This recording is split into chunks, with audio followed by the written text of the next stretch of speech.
Hi everyone. तो पहले part में हम वीबीटी का पार्ट 1 डिस्कशन किए थे। ठीक है, वीबीटी में कैसा टेट्राहेड्रल के लिए कैसा होता है, square planar, octahedral, inner orbital, outer orbital complex. ठीक है, ये सारे डिस्कशन कर चुके। ठीक है, तो उसी को थोड़ा आज आगे बढ़ाते हुए हम स्टार्ट करेंगे condition favouring outer orbital complex and inner orbital complex in terms of valency bond theory VBT. ठीक है, क्या क्या कंडीशन होता है देखते हैं। पहला condition dependence on the nature of the ligand. ठीक है, देन दूसरा आएगा periodic position of metal ions and तीसरा magnitude of positive charge on the metal centre. तीन कंडीशन आता है, एक nature of the ligand, then periodic position of the metal ions, then आता है magnitude of positive charge on the metal centre. ठीक है, ये तीनों के ऊपर डिपेंड करता है। कैसा डिपेंड करता है ये देखते हैं। पहला देखते हैं dependence on the nature of the ligand. देखो नेचर ऑफ द लिगेंड क्या, अगर आपका लिगेटिक साइड या डोनर साइड मोर इलेक्ट्रोनेगेटिव होगा तो क्या होगा, जो इलेक्ट्रॉन है वो कॉन्ट्रैक्टेड हो जाएगा ऑर्बिटल में, इसीलिए ये आउटर ऑर्बिटल कॉम्प्लेक्स देगा। ठीक है, जब आपका डोनर साइड लेस इलेक्ट्रोनेगेटिव होगा तो क्या होगा, तो थोड़ा एक्सपांडेड हो जाएगा ऑर्बिटल, तो क्या होता है हमारा इनर ऑर्बिटल कॉम्प्लेक्स। देखो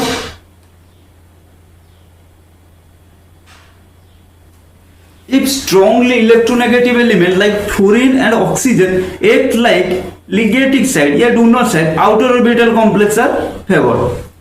ये याद रखना, strong electronegativity, strong electronegative donor side, outer orbital complex।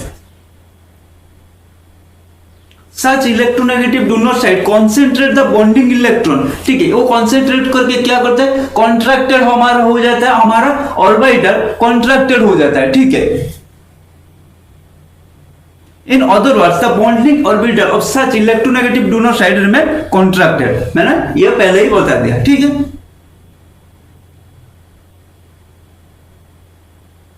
अब देखते हैं फॉर लो इलेक्ट्रोनेगेटिव एलिमेंट क्या होता है। ऐसा नहीं होता है, आपको पता है इलेक्ट्रोनेगेटिविटी क्या होता है, the power of attracting power to attract the said electron pair towards it. इसीलिए क्या होता है, जो मोर इलेक्ट्रोनेगेटिव एलिमेंट होता है वो क्या करते हैं, वो इलेक्ट्रॉन को अपनी तरफ खींच लेते हैं, इसलिए ऑर्बिटल कॉन्ट्रैक्ट हो जाता है। लेकिन जो लेस इलेक्ट्रोनेगेटिव होता है वो ऐसा नहीं कर पाता, इसलिए एक्सपेंडेड रहता है। इसीलिए इन दिस केस क्या होता है, आपका outer orbital inner orbital complex form होता है, जब कार्बन फास्फोरस ऐसा आ जाता है, आर्सेनिक जो रिलेटिवली लेस इलेक्ट्रोनेगेटिव होता है।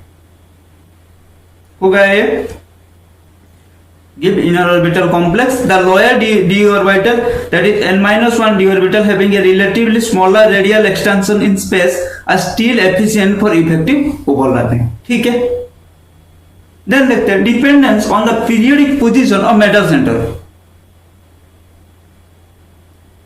कैसे देखते हैं, जनरली हैबियर कोएंजर, हैबियर मतलब जो हमारा क्या है 3D series, 4D series and 5D series, तीनों सीरीज जो हैबियर मतलब 4D and 5D series member. देखो सेकंड, इसको हम बोलते हैं सेकंड थर्ड ट्रांजिशन सीरीज या फर्स्ट ट्रांजिशन सीरीज। तो 4D एंड 5D एलिमेंट्स, या इसको हम बोल सकते हैं सेकंड और थर्ड ट्रांजिशन। ये क्या करता है, प्रीफरेबली इनर ट्रांजिशन कॉम्प्लेक्स। ठीक है, इनर ऑर्बिटल कॉम्प्लेक्स। क्यों, compared to lower d orbital that is n-1 d orbital, the higher d orbital that is n d orbital are too diffuse। इनके मतलब देखो जो हेवियर होता है, हेवियर डी और डी मेटल क्या होता है, हेवियर डी ब्लैक मेटल का जो एनडी ऑर्बिटल होता है, एनडी एन दोनों होता है ना, एक n-1 डी एक एनडी। ठीक है, एनडी ऑर्बिटल मोर डिफ्यूज होता है compare to n-1 d orbital. ठीक है, इसीलिए ये इनर ऑर्बिटल कॉम्प्लेक्स देता है। क्योंकि क्या होता है, जब इनर ऑर्बिटल कॉम्प्लेक्स के लिए n-1 डी इलेक्ट्रॉन इन्वॉल्व होता है। ठीक है, हो गया। Then dependence on the magnitude of positive charge. देखो increase positive charge on metal centre prefer the participation of n-1 d orbital compare to n d orbital. For higher positive charge on the metal centre the n d orbital are too diffuse. वही बात, अगर positive charge increase करा देंगे तो क्या होगा, ND orbital diffuse हो जाएगा, इसलिए N-1d पार्टिसिपेट करेगा, N-1d और इलेक्ट्रॉन। तो जब N-1d इलेक्ट्रॉन हमारा पार्टिसिपेट करता है तब तो क्या होता है, तो इनर ऑर्बिटल कॉम्प्लेक्स फॉर्म होता है। nd ऑर्बिटल अगर पार्टिसिपेट किया होता तो आउटर ऑर्बिटल कॉम्प्लेक्स फॉर्म होता। तो हमारा 3 फैक्टर था। एक था नेचर ऑफ लिगैंड्स, ठीक है, अगर डोनर साइड मोर इलेक्ट्रोनेगेटिव है तो आउटर ऑर्बिटल, लेस इलेक्ट्रोनेगेटिव है तो इनर ऑर्बिटल। अगर 4d and 5d series generally inner orbital, ठीक है। एंड अगर हम पॉजिटिव चार्ज मेटल के ऊपर इंक्रीज करेंगे तो inner orbital, N-1d electron participate करेगा, इनर ऑर्बिटल कॉम्प्लेक्स देगा, ठीक है। यही था हमारा वैलेंसी बॉन्ड थ्योरी। लेकिन इसका कुछ लिमिटेशन है जिसके वजह से हमें आगे जाके CFT के बारे में सोचना पड़ा। CFT का भी ऐसे कुछ लिमिटेशन है जिसके लिए हमें आगे जाके फिर मॉलिक्यूलर ऑर्बिटल थ्योरी के बारे में सोचना पड़ा, ठीक है। देखो इसका क्या था, condition leading to inner and outer orbital complex, ये उतना सेटिस्फैक्टरी एक्सप्लेनेशन नहीं था।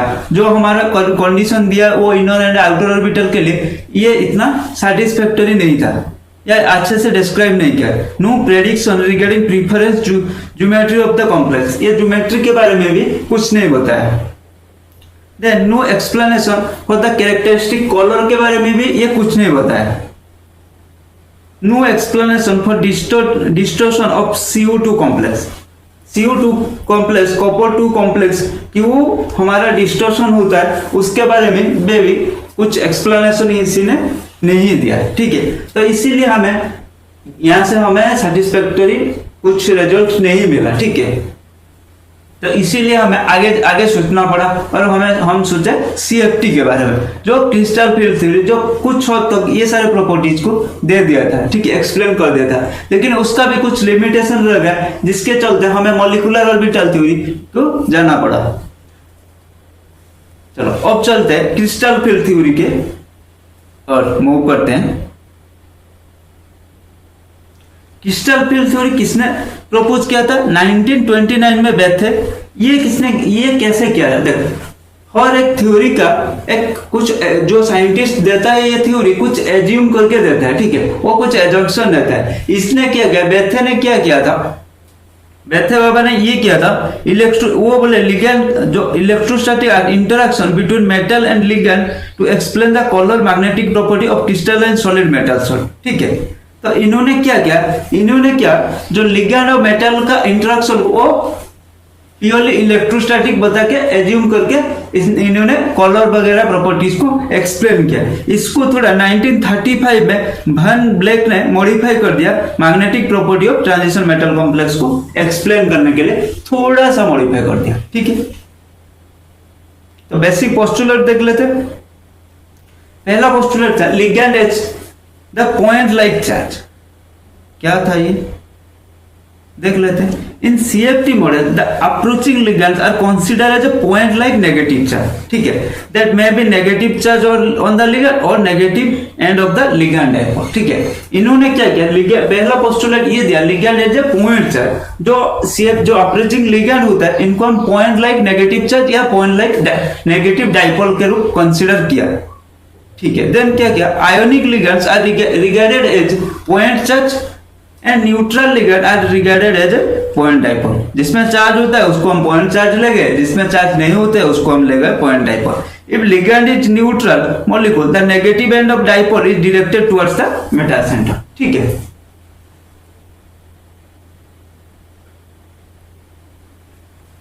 देन हमारा दूसरा पोस्टुलेट क्या था, electrostatic perturbation of the metal orbital electrons by ligands. ये क्या था, देखो the metal ligand interaction are basically electrostatic. इन्होंने यह बताया जो मेटल लिगैंड जो इंटरेक्शन होता है वो प्योरली इलेक्ट्रोस्टैटिक होता है। दिस में भी आयन आयन हो सकता है या आयन डाइपोल इंटरेक्शन हो सकता है, ठीक है। For transition metal complex D electron is most important aspect of CFT।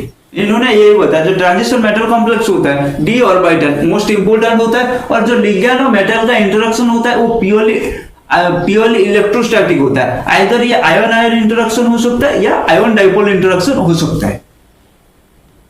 Then the intensity and symmetry of the electrostatic field of the ligand considered as the point-like charge are important to interact with atomic orbital of the metal. ठीक है. Then third point क्या था? No covalent interaction. ठीक है, इनके कहने का मतलब था कोवैलेंट इंटरेक्शन नहीं था. In true CFT no covalent interaction between the ligand and metal is considered. ठीक है, it is due to the fact that ligand are treated as a point like charge and their orbital are no consideration. देखो, आपको पता है covalent bond के लिए क्या चाहिए? ऑर्बिटल का ओवरलैपिंग चाहिए. दोनों ऑर्बिटल का ओवरलैपिंग से हमारा कोवैलेंट बॉन्ड फॉर्म होता है. लेकिन जो हमारा सीएफटी था उसका कंसीडरेशन था लिगैंड एंड मेटल का इंटरेक्शन प्योरली इलेक्ट्रोस्टैटिक. यहाँ पे हम ऑर्बिटल को कंसीडर ही नहीं कर रहे. अगर ऑर्बिटल को कंसीडर नहीं कर रहे तो हमें कोवैलेंट बॉन्ड कहां से आएगा? कोवैलेंट बॉन्ड नहीं आएगा ना. इसीलिए there is no use of covalent bonds. ठीक है. Thus, in this concept, the metal electron are considered as a non-bonding electron. However, in the modified CFT described as ligand field theory (LFT), the metal ligand overlapping is considered to some extent. ठीक है, जो modified किया गया CFT को, नहीं ऐसा नहीं हो सकता. सिर्फ हम इलेक्ट्रोस्टैटिक कंसिडर नहीं कर सकते, कुछ तो ओवरलैपिंग होता होगा ना. तो उसका जो मॉडिफाइड है लिगैंड फील्ड थ्योरी, उसमें कुछ हद तक सम एक्सटेंट तक हमने कंसिडर किया लिगैंड फील्ड मतलब उसका इंटरेक्शन को.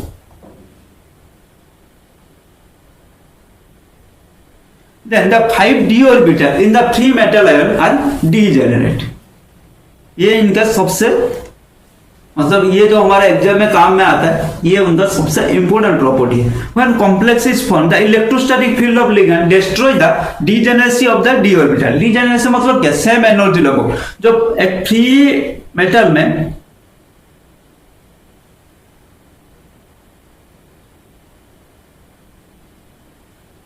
एक फ्री मेटल में 5d ऑर्बिटल, एक फ्री मेटल में 5d ऑर्बिटल क्या होता है? डीजेनरेट होता है. ठीक है, जब वो कॉम्प्लेक्स बनाता है तो इसका डीजेनरेसी इलेक्ट्रोस्टैटिक फील्ड की वजह से डिस्ट्रॉय हो जाता है. ठीक है. The orbital lying in the direction of ligand are raised in the energy more than those lying away from the ligand because of the repulsion between the d electron and the ligand. वो देखते हैं d orbital का structure से पता चलेगा. ठीक है, d orbital का शेप से पता चलेगा कौन सा लिगैंड, कौन सा ऑर्बिटल हमारे लिगैंड के सामने आ जाता है. जो ऑर्बिटल लिगैंड के सामने आ जाता है, रिपल्शन ज्यादा है तो उसका एनर्जी इंक्रीज हो जाता है. जो तो इंक्रीज हो गया, बाकी जो ऑर्बिटल उसके मतलब उससे दूर है. ठीक है, वो एनर्जी को कंजर्व करने के लिए वो नीचे चले जाते हैं. ठीक है, जितना ये ऊपर गया उतना उसको कंजर्व करने के लिए वो नीचे चला जाता है. ठीक है, देखते हैं इफेक्ट ऑफ मेटल. देन देखते हैं effect of the electrostatic field of the ligand on the energy of the metal orbital. ठीक है, पहले देखते हैं effect of on the S orbital. S orbital wise symmetrical होता है. ये तो आप सबको पता है. S orbital is spherically symmetrical and consequently this orbital is equally affected by electrostatic field. अगर सिमेट्रिक मतलब इलेक्ट्रोस्टैटिक फील्ड अगर सिमेट्रिकली इफेक्ट करेगा तो कोई फर्क नहीं पड़ेगा. और ये तो है हमारा स्फेरिकल, हर दिशा से उसका इफेक्ट इलेक्ट्रोस्टैटिक फील्ड का इफेक्ट सिमेट्रिकली आ रहा है. ठीक है. Thus, in the presence of electrostatic field of ligand, energy of s orbital is simply changed. ये चेंज नहीं होता है. ठीक है, देख लो ये होता है हमारा s ऑर्बिटल, ये होता है हमारा s ऑर्बिटल भाई साहब. ठीक है, तो इसका कहां चेंज होगा? कुछ नहीं होगा. ये हमारा होगा s ऑर्बिटल. ठीक है, आपको दिख रहा है ये स्पेरिकल है. ठीक है, तो स्पेरिकल है मतलब क्या है? इसका हर दिशा से इसको सिमेट्रिकली इलेक्ट्रोस्टैटिक अगर देखो अगर एक स्फीयर लेकर हर दिशा में तुम उसको सेम फोर्स देगे तो वो उसका शेप में कुछ चेंज होगा क्या? नहीं होगा.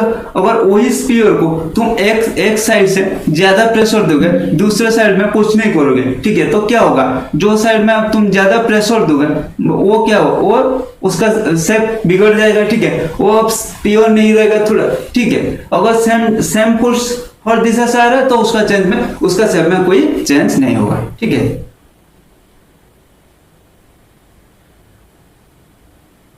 then the effect of spherical electrostatic field of the ligands.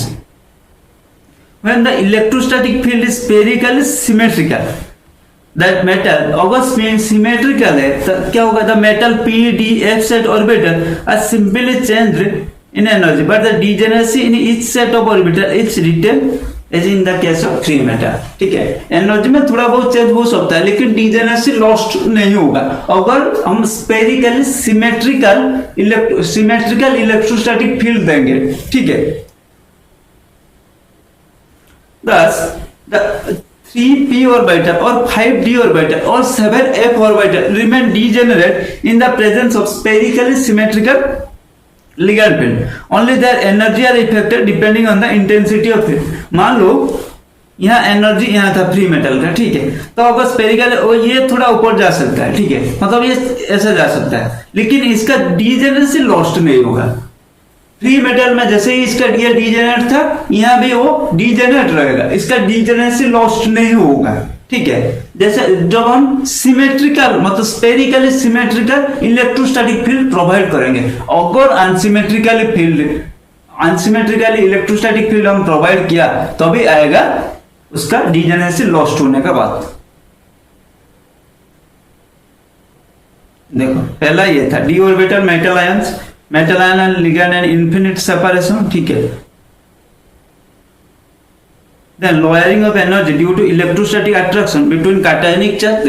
पहले लिगैंड एंड मेटल बहुत दूर रखा गया था। ठीक है, यहाँ था, इनके अंदर कुछ मतलब एक यहाँ था एक यहाँ था, इनके अंदर ये इनफाइनाइट डिस्टेंस में था, इन दोनों के बीच कोई भी अट्रैक्शन नहीं था। जैसे ही वो पास लाए, ठीक है, तो क्या हुआ, जो इन दोनों के बीच इलेक्ट्रोस्टैटिक अट्रैक्शन हुआ तो एनर्जी थोड़ा लॉस हो गया, तो ये नीचे चले गए। ठीक है, पहले ये था, ये है हमारा एनर्जी का ग्राफ। ठीक है, एनर्जी ऐसा था तो पहले नीचे आ गए, फिर क्या हुआ, फिर raising the energy due to electrostatic repulsion between metal d electron and negative charge of the electron. जैसे पास है इलेक्ट्रोस्टैटिक अट्रैक्शन की वजह से, वो पहले यहाँ था, इलेक्ट्रोस्टैटिक अट्रैक्शन की वजह से यहाँ आ गया, फिर ठीक है, फिर जब पास है फिर थोड़ा रिपल्शन की वजह से फिर एनर्जी यहाँ आ गया। ठीक है, देन क्या हुआ, no splitting of d orbital in a spherical ligand field spherical था इसीलिए डी ऑर्बिटल का डीजेनरेसी लॉस्ट नहीं हुआ। ठीक है, देख लो ये यहाँ था ये यहाँ, मतलब थोड़ा सा एनर्जी का तो चेंज हुआ, थोड़ा सा एनर्जी का सिर्फ चेंज हुआ, लेकिन इनका जो हमारा डीजेनरेसी था वो लॉस्ट नहीं हुआ स्पेरिकली सिमेट्रिकल फील्ड के वजह से जब प्रोवाइड करते हैं। ठीक है,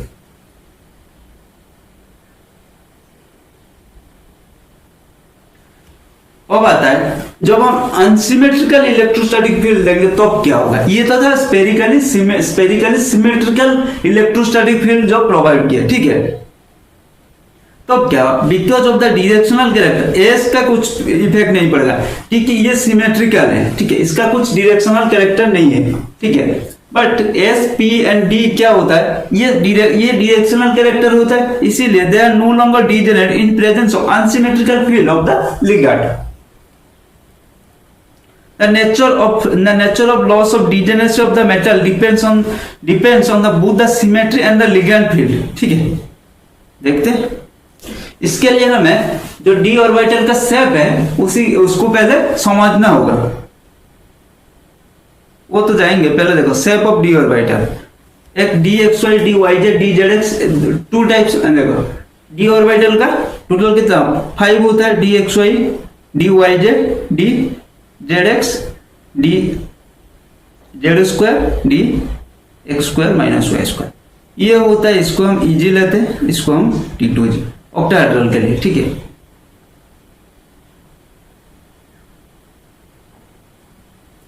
तो देखो ये डी जेड स्क्वायर,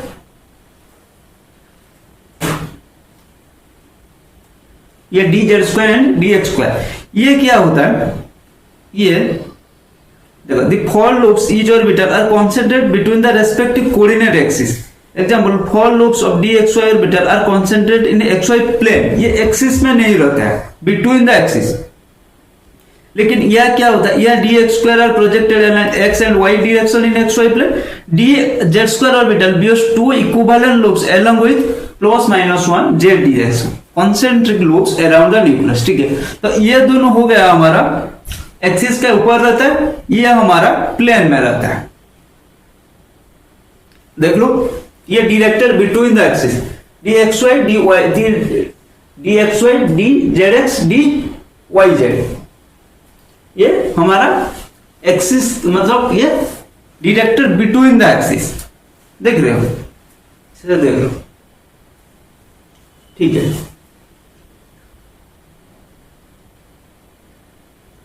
देन ये क्या होता है, directed along the axis d x square minus y square and d z square, ये डायरेक्टेड अलोंग द एक्सिस. ठीक है, समझ में आ गया कैसा होता है.